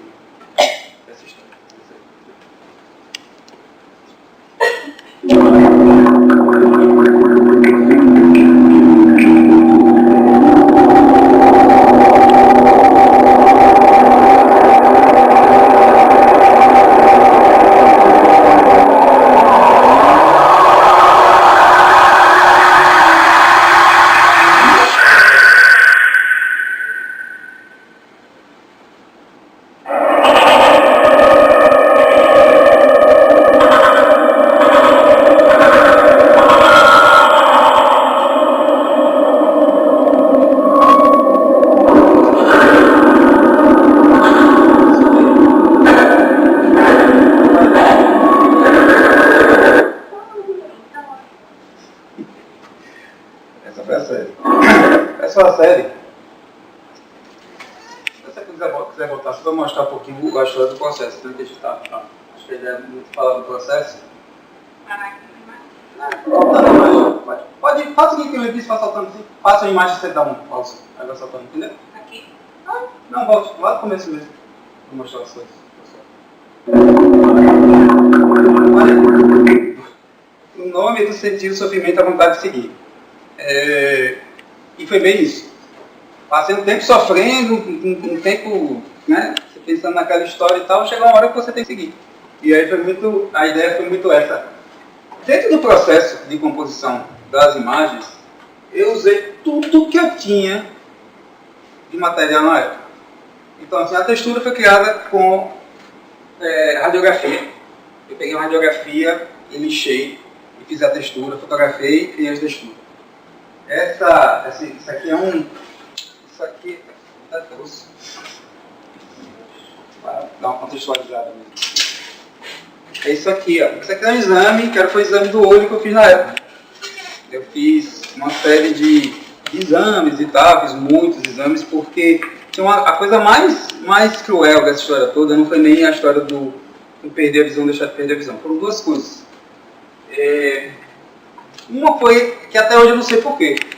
Como a gente não sabe porquê, a gente fica sempre terminando que isso vai acontecer de novo. Então, ele sempre ficava com essa coisinha na cabeça, né? Eu não sei o que aconteceu, eu sei o que aconteceu, eu sei o que causou a minha perda de visão, mas eu não sei o porquê.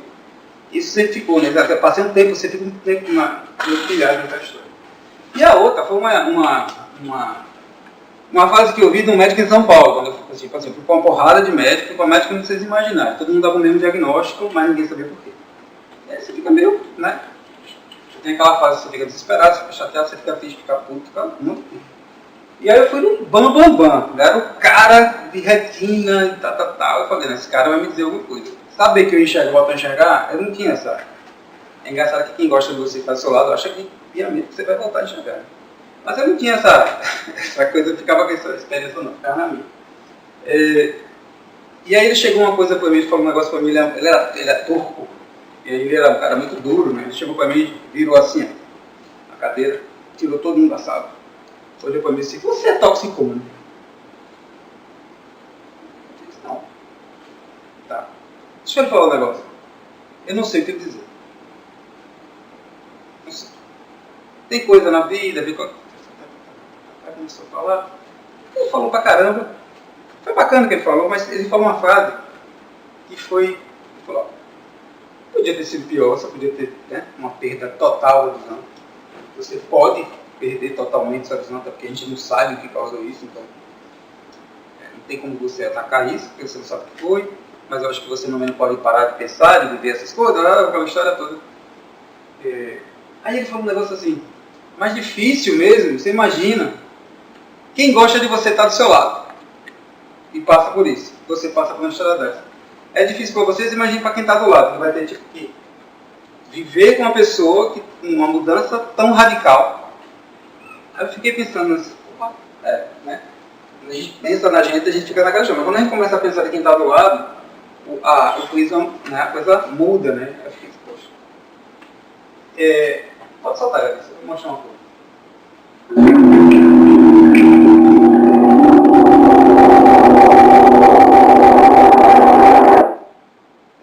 Eu não enxergo essa parte. Isso aqui é um exame que você faz, é o pior exame do mundo. Não vou ficar contando muito o exame não, mas eu só preciso entender que isso aqui é uma parte que eu não enxergo.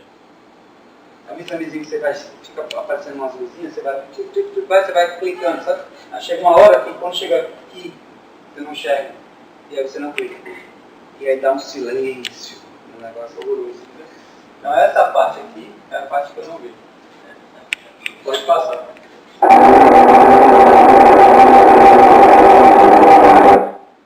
Eu vou textualizar com o cara, eu tenho essa mania. Eu acho primeiro que eu acho um grande exercício a gente escrever o que a gente, as ideias, assim, as angústias, as coisas, e eu escrevo demais, eu tenho um caderno para tudo.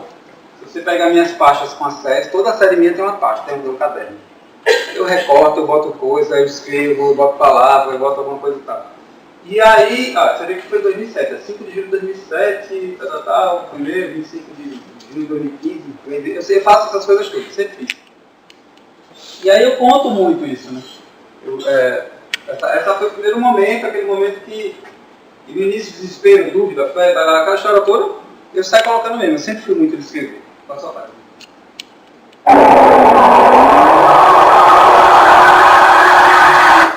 E aí tem uma coisa muito doida, assim, eu não sei se vocês, mas eu não costumo, eu vou dizendo que eu não sonho, mas eu não costumo lembrar muito dos sonhos. Você também? Eu não costumo lembrar dos meus sonhos. Não costumo lembrar. Eu sei que eu sonho, eu sei que sonhei, às vezes eu sei que sonhei, mas não me lembro dos sonhos, não sei muito o que é. Mas nessa época, eu tive muitos insights de coisas que eu acho que muito na dúvida, no medo de não poder ver mais, e aí eu ficava muito naquele processo de querer, eu me lembro, e aí eu anotava. Eu acordava, eu lembrava e anotava a palavra. Então, assim, flores, filha, tesouro, eu anotava tudo. Não, eram coisas bem soltas, bem... E aí eu sempre anotava assim. Se você for botar, porque são 3 imagens que falam sobre esse mesmo momento. É porque não dá para dar só.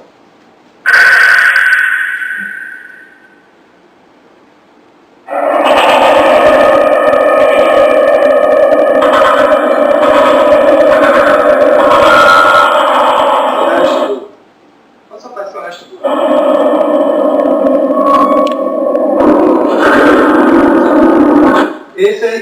Essa tal da vontade de seguir, é quando a gente se desfragmenta mesmo, quando a gente, a cabeça da gente, né, aquela coisa de vai do coração para a cabeça e faz a gente explodir.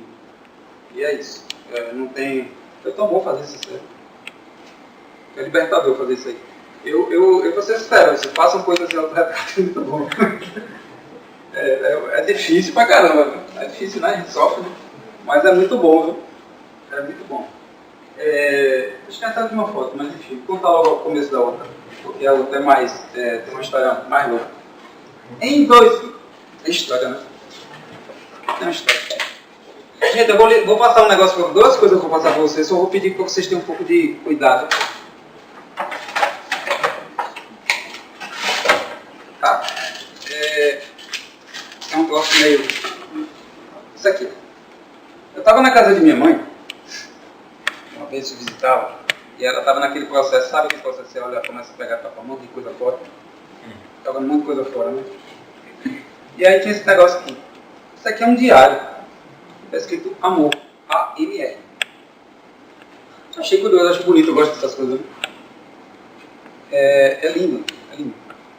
E aí eu achei que fiquei curioso, aí peguei, tinha Maria de Lourdes, não sei o que, sabe, minha tia Lourdinha, ela falou, não, sua tia nunca gostou de escrever, sua tia nunca teve diário, sua tia nunca...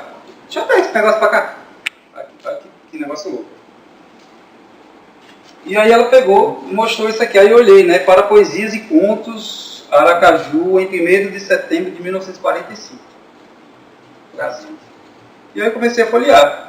Era um diário, falava de amor, um diário antigo, né, no caso essa Ave Maria de Lourdes escrevia e tal, e contava, e aí eu fiquei dando uma estucada, e ele vai de 45 a 58. Já achei estranho, porque normalmente quando você pega um diário, né, você dá um 45 a 58, é muito tempo. E quando eu comecei a folhear, eu percebi que é escrito por várias pessoas. Várias pessoas. Então, assim, era um troço coletivo.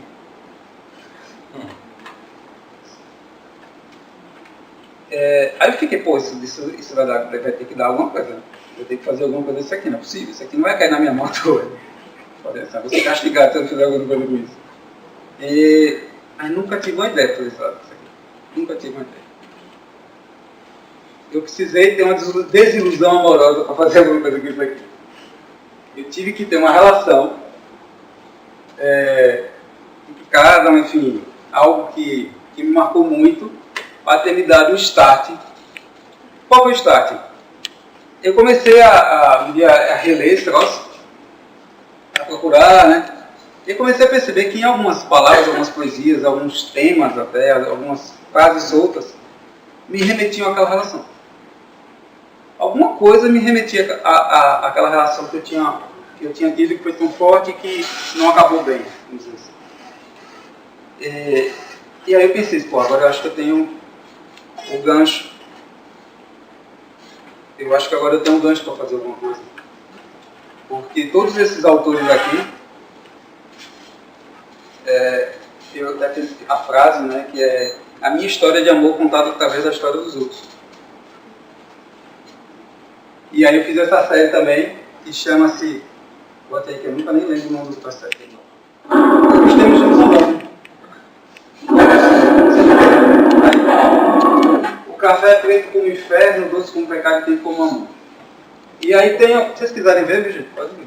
Só peço para ter cuidado, porque já está soltando. Ele começou a ter contato com a mão, começou a soltar. Se quiserem ver, essa frase está no livro, é a primeira foto para passar. Tem que ser fácil.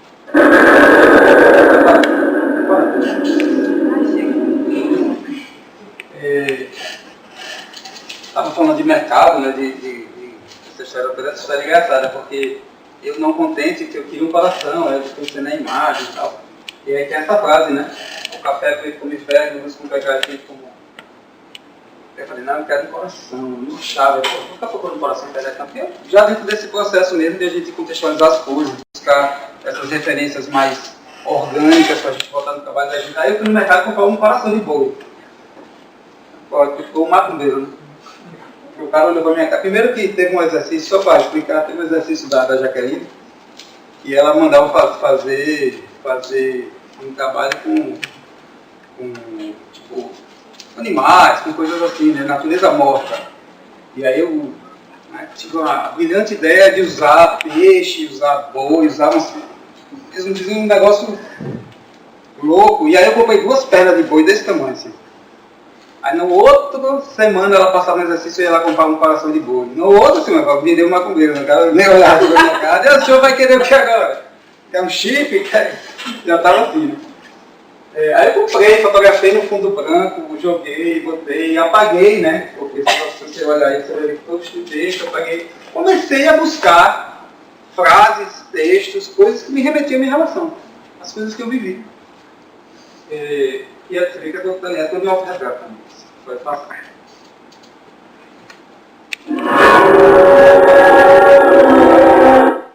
Como eu falei, tinha umas coisas assim, frases, coisas que nós dizíamos um pro outro, dentro da relação de dois, sempre era uma coisa que a gente sempre falava.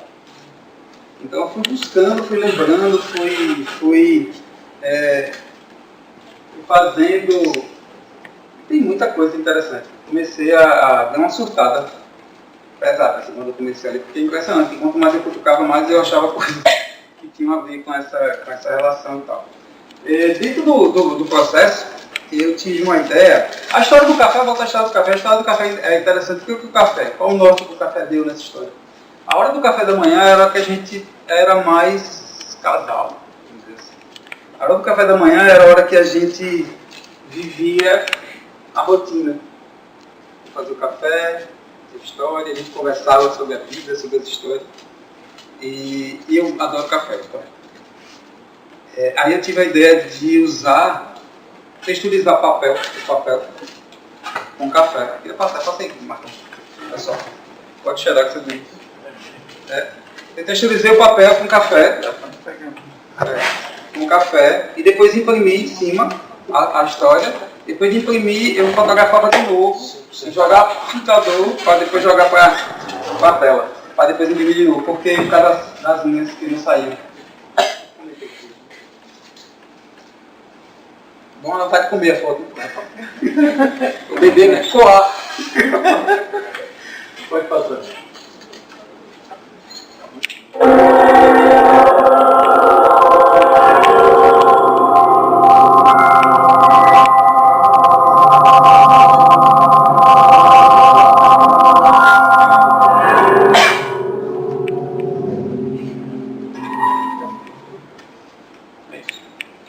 Então, gente, é por isso. A ideia, eu trouxe um pouquinho dessa série, contando essas histórias, só para mostrar mais dentro desse, que eu acho que o Gabi quis abordar também com essa história do processo. E como é que eu tenho construído as minhas séries, como é que eu tenho colocado, me colocado de corpo e alma, na verdade, dentro disso tudo. Como eu falei, assim, esse processo agora de autorretrato é um próximo meio difícil, mas está fluindo, está saindo. E principalmente de colocar assuntos tão pessoais, às vezes, né, de coisas tão dentro da gente para fora, que eu acho que, como eu disse, não é uma questão de achar que a minha história é interessante, não é isso, é que a gente às vezes acaba, como eu peguei a história do próprio diário, ele me fez eu ressignifiquei um sentimento através de um diário, através do sentimento dos outros, eu acho que a gente acaba todo mundo fazendo um pouco isso, de certa forma, como a história também do problema do olho, às vezes todo mundo tem problema, então, a vida é um grande professor, a vida dá muita coisa pra gente, muito subsídio, muito caminho pra gente poder usar e transformar isso em fotografia, em trabalho, em série, em dizer alguma coisa, em arte.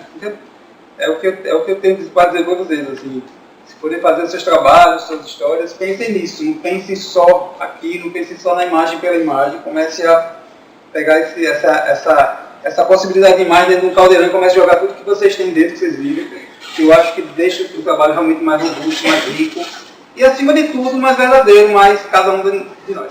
É isso aí. Valeu, obrigado.